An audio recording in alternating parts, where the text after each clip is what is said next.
உலக மக்கள் அனைவருக்கும் வணக்கம். இப்போது நாம் மிதுனம் ராசியின் மாசி மாத ராசி பலன்களை பார்ப்போம். குடும்பம். குரு பகவான் லாபஸ்தானத்தில் நிலை கொண்டிருப்பதால் பணப்பற்றாக்குறை ஏற்படுவதற்கு சாத்தியக்கூறு கிடையாது. இருப்பினும் பாக்கியஸ்தானத்தில் சனி பகவானும் சுகஸ்தானத்தில் கேதுவும் இருப்பதால் செலவுகளும் அதிகமாகவே இருக்கும். அஷ்டமஸ்தானத்தில் செவ்வாயும் பாக்கியஸ்தானத்தில் சூரியன் சனி இணைந்திருப்பதால் மருத்துவ செலவுகளை தவிர்க்க முடியாது. மனதில் நிம்மதி குறையும். விவாக முயற்சிகளுக்கு ஏற்ற மாதம் இது. மாசி 12ஆம் தேதி வரை சுக்கிரன் சுபபலம் பெற்றிருக்கவில்லை. நெருங்கிய உறவினர்களிடையே சிறு சிறு வாக்குவாதமும் அதனால் ஒற்றுமை குறைவும் நிலவும். அதிக அலைச்சல், வெளியூர் பயணங்கள் ஆகியவற்றினால் ஆரோக்கியம் பாதிக்கப்படும். சரும உபாதைகளினால் மருத்துவ செலவுகள் ஏற்படும். உத்தியோகம். ஜீவனஸ்தானத்தில் ராகுவும் பாக்கியஸ்தானத்தில் சூரியனும் சனி பகவானும் சேர்ந்திருப்பதால் வேலை பார்க்கும் இடத்தில் நீங்கள் மிகவும் கவனமாக இருத்தல் மிகவும் அவசியம். நீங்கள் எவ்வளவுதான் கடினமாக உழைத்தாலும் மேலதிகாரிகளை திருப்தி செய்ய இயலாது. தற்காலிக பணியாளர்களுக்கு பணி நிரந்தரம் தள்ளி போகும். தசாபக்திகள் அனுகூலமற்று இருந்தால் மேலதிகாரிகளுடன் வாக்குவாதமும் பகை உணர்ச்சியும் மேலிடும். உழைப்பிற்கும் பதவிக்கும் ஏற்ற ஊதியம் கிடைப்பது மிகவும் கடினம். ஒரு சிலருக்கு மனதிற்கு பிடிக்காத இடமாற்றம் ஏற்படக்கூடும் என்பதை கிரகநிலைகள் மிகவும் தெளிவாக எடுத்து காட்டுகின்றன.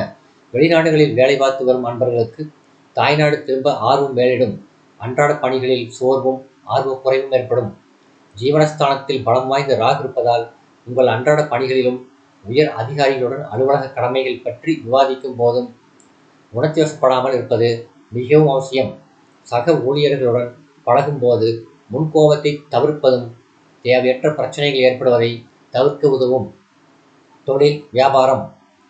வர்த்தகத்துறைக்கு அதிகாரம் படைத்த கிரகங்கள் இம்மாதம் முழுவதும் உங்களுக்கு அனுகூலமாக இல்லை. லாபத்தை தக்க வைத்துக் கொள்ள அரும்பாடு பாட வேண்டியிருக்கும். நியாயமற்ற போட்டிகள் கடுமையாக இருக்கும். புதிய முயற்சிகளில் ஈடுபடுவதை கண்டிப்பாக தவிர்க்க வேண்டும். பாக்கியஸ்தானத்தில் சூரியன் சனி இணைந்திருப்பது நிதி நிறுவனங்களினால் பிரச்சனைகள் ஏற்படுவதை குறிக்கிறது. அவசர முடிவுகளையும் உணர்ச்சி வசப்படுவதையும் குறைத்துக் கொள்வது அவசியம். கூட்டாளிகளின் ஒத்துழைப்பு குறையும். வெளி மாநிலங்களுக்கு சரக்குகள் அனுப்புவதில் எதிர்பாராத தடங்கல்களும் பிரச்சனைகளும் ஏற்படும். ஏற்றுமதி துறையினருக்கு வெளிநாடுகளிலிருந்து வர வேண்டிய பாக்கிகள் வசூலாவதில் தடங்கல்கள் ஏற்படும். கலைத்துறையினர். இம்மாதம் 12ஆம் தேதி வரை சுக்கிரன் அனுகூலமாக இல்லை.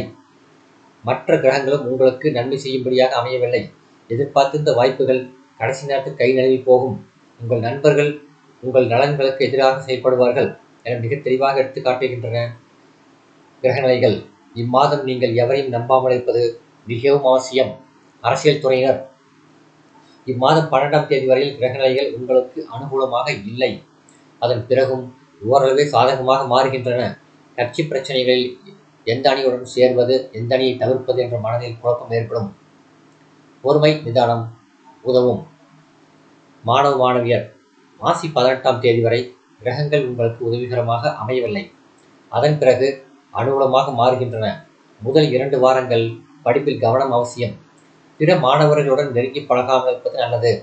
இரவில் நேரம் கண்விழித்து படிக்காமல் இருப்பது ஆரோக்கியத்தை காப்பாற்றிக் கொள்ள உதவும். விவசாயத்துறையினர். இம்மாதம் முழுவதும் செவ்வாய் மற்றும் ராகு இருவரும் உங்களுக்கு அனுகூலமாக இல்லை. செவ்வாய் தான் பூமிக்காரகர், அதாவது விவசாயத்துறைக்கு அதிகாரியாவார். உழைப்பிற்கேற்ற விளைச்சல் கிடைப்பது சற்று சிரமமே. சந்தை நிலவரமும் அனுகூலமாக இருக்காது. கடனுக்கு சரக்குகள் அனுப்புவதை கண்டிப்பாக குறைத்துக் கொள்ளவும். நியாயமற்ற போட்டிகள் அதிகரிக்கும். கால்நடைகள் அபிவிருத்தி அடையும். பெண்மணிகள். இம்மாதம் முழுவதும் குரு பகவான் உங்களுக்கு ஆதரவாகவே சஞ்சரிக்கின்றார். பூர்வ புண்ணிய மற்றும் சப்தமஸ்தானங்களுக்கு குரு பகவானின் சுபப்பார்வை கிடைப்பதால் கணவன் மனைவியரிடையே ஒற்றுமை நிலவும். குழந்தைகளின் கல்வியில் முன்னேற்றம் ஏற்படுவது மகிழ்ச்சியை அளிக்கும். திருமண முயற்சிகள் கைகூடும். பரிகாரம். வைத்தீஸ்வரன் கோவில் தரிசனம் மிகச்சிறந்த பரிகாரமாகும். சந்திராஷ்டம தினங்கள் மாசி 23 மாலை முதல் 24, 25 இரவு வரை.